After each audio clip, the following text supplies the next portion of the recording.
build up. Okay, just to kind of give you some, like a sit rep really. We're now in the H Company area, and 3rd Platoon H Company held that little bit up to the road here. Now, you see that pile of shit over there, the crates and bits and pieces? That is an old Belgian machine gun bunker under that, which dates back just before the Second World War, about 1933. And that became the H Company command post. So people like Gordon Bowles, Captain Walker, that's where they kept themselves warm. And I think it was a place of rank. Not for the enlisted men.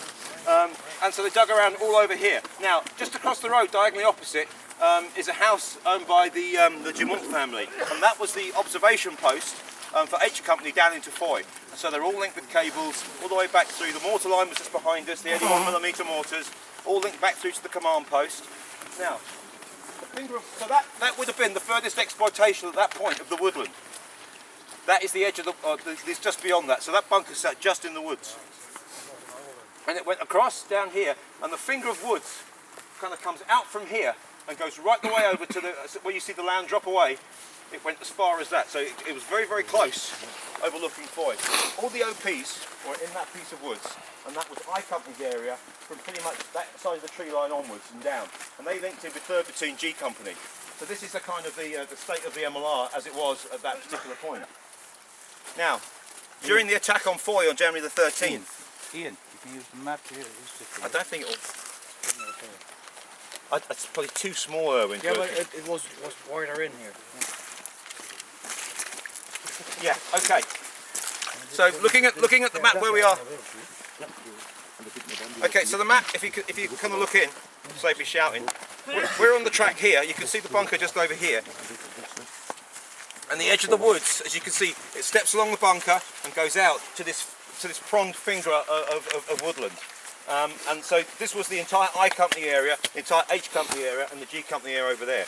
Now, this finger of woodland was absolutely essential to the final attack on Foy on January the 13th. And both 1st and 2nd Platoon from E Company left the woods from that finger, either side of it. Foley taking 1st Platoon and Lipton taking 2nd Platoon. Now, Ed Shames had 3rd Platoon, and they were sent across the road to come down the other side of Foy and cause a diversionary attack to drag the Germans to one side. And they went first, and I think their attack went in about, was it about 10 o'clock, Reg? 9 o'clock. So Ed was in there first, followed in by 1st and 2nd Platoons from E Company. Now what they didn't know was that there was a German tank at the crossroads. But also what they didn't know was the Germans had tapped into the communications cables. Probably somewhere from the Dumont house. We're not exactly sure how, but the 81mm mortar platoon was commanded by a guy called Pete Madden. And Pete Madden was in the OP up front here, in the finger of woods. And so he had his fire control orders. He knew he had his pre-designated targets, but he was waiting for the go for his fire control on the mortars. Anyway, it was like situation report. Hang fire, hang fire, hang fire. They would not allow, whoever was on the other end of the phone would not allow him to fire, even though 1st and 2nd Platoon E Company were on the way down into Foy, were being mullered from both sides by the German machine gun fire and mortar fire. And Ed Shames was having the same problems on the other side of the road. So he kept coming back, for confirmation. He could see the machine guns opening up, but couldn't fire on them. And so he sent a runner back to the CP, and they said, well, look, it's nothing to do with us. You've got to open fire. So at that particular point, all guns went into action. But unfortunately, that delay caused the problem that happened later on in the village. Reg, do you want to save my voice? Yeah, I will save your voice. Now, at the time when 3rd Battalion was dug in here, on the 9th of January, the whole 506 Regiment was moved to the west of Recogne for an attack to the Fazone Woods towards Noville.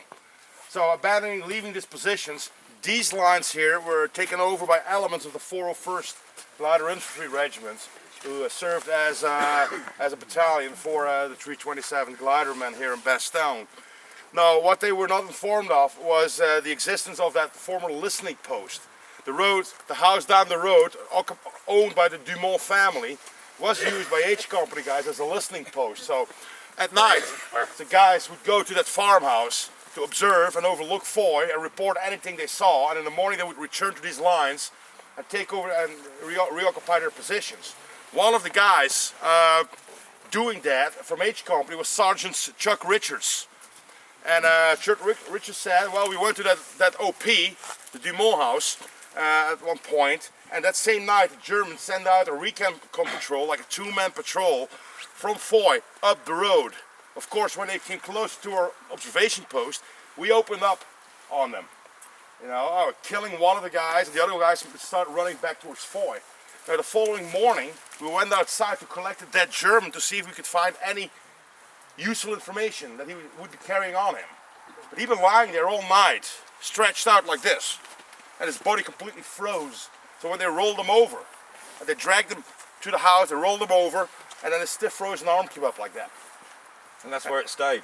And that's where it stayed. And every time, the following days when they visited the observation post, and Richards and the guys saw that German lying there, they shook his hand. And he said the reason why we did that was just to remind ourselves that our situation was still much better than his at that point. Later, when the snow came in, after a couple of days, the only thing still visible from the dead German was his arm sticking out of the snow, like saluting Hitler, like this. Now, in the absence of the 506th here, the 401st guys were not informed by the existence of any possible observation point with communication lines still lying out in cables all the way down to the OP. Back to the command post here, back to Colonel Patch's CP down there. So what happened in the absence of the 506th, the Germans, knowing that building was used by Americans, managed to get there, finding it abandoned.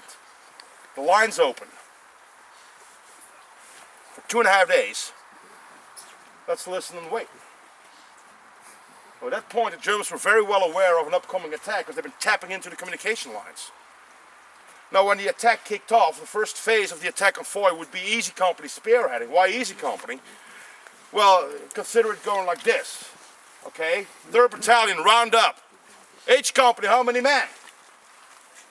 43, sir. No, I don't mean 2nd Platoon, I mean the whole company. 43.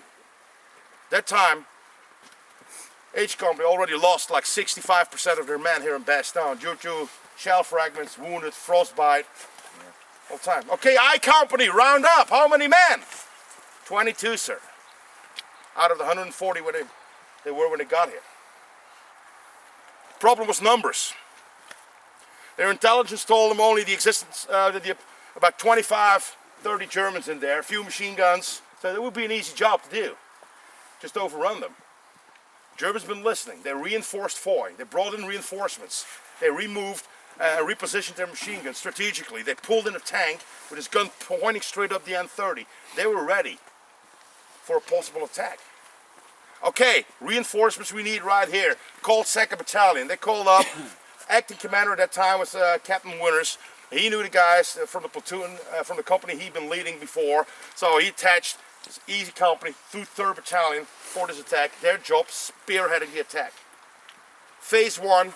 Shamestick's 3rd Platoon going across the N30 into Foy that way. Lipton and Foley take 1st and 2nd Platoon from the finger out there into Foy. Kickoff time 9 o'clock. As Ian just told me, the 81mm mortar platoon had set up his guns in the field right here behind you.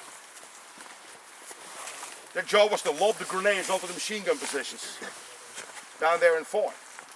Which had all been pre-recorded. Yeah. I mean, they had a rough idea because they were obviously OPing from there. They saw the movements, so they knew where the areas were of concern. So they were all pre-recorded targets, which they were going to just obliterate constantly with their with bracketing mortar fire, and that was crucial really to keep the German machine guns quiet and keep the enemy heads down while the platoons went in. But of course, that just didn't happen. No. So Madden gets the phone call: hold fire, abandon mission.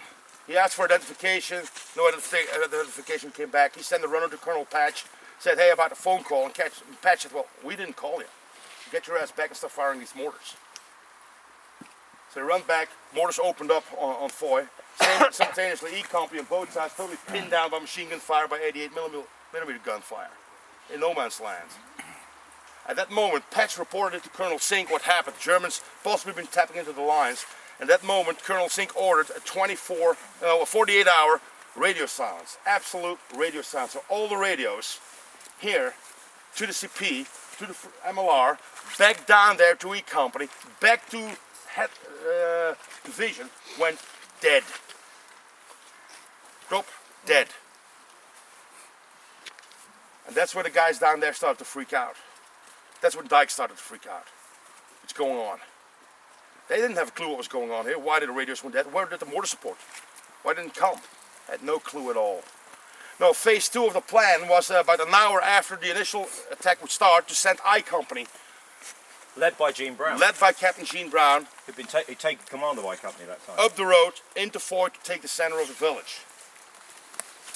And what happened there? Well, the problem was that when Gene started to move down the road, just beyond the Dumont house was a minefield. The Germans had kind of they blocked it with small mini explosives and things, so they couldn't get beyond it. So they had to go around it. Of course, going around it, the Germans had it all DF'd, and they bogged down at that particular point. And so they couldn't get any further. They had to move onto the other side of the village to try and find their way through and merge in with Ed Shames and 3rd Platoon, and it became a complete clusterfuck of fire going back and forth, and the Germans were in there firing on them, so it was absolute chaos.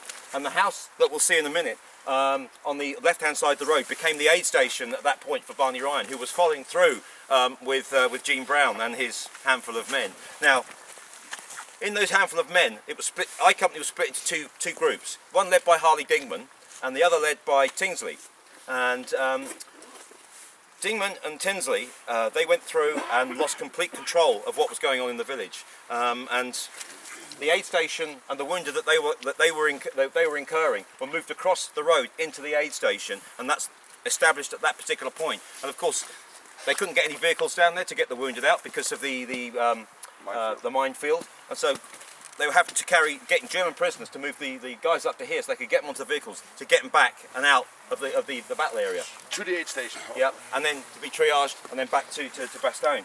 Now, at that particular point, Barney Ryan was wounded, so they didn't have a doctor, so they had to bring in Feeler from Regiment to take over at this particular point. Now, you can imagine the chaos that's going on in the village at this moment. You've got 2 platoons bogged down this side, you've got 3 platoons, you've got I Company bogged down in the middle, and Gene Brown at that particular point. Yeah, that you can tell we were there. You can show what happened. Right.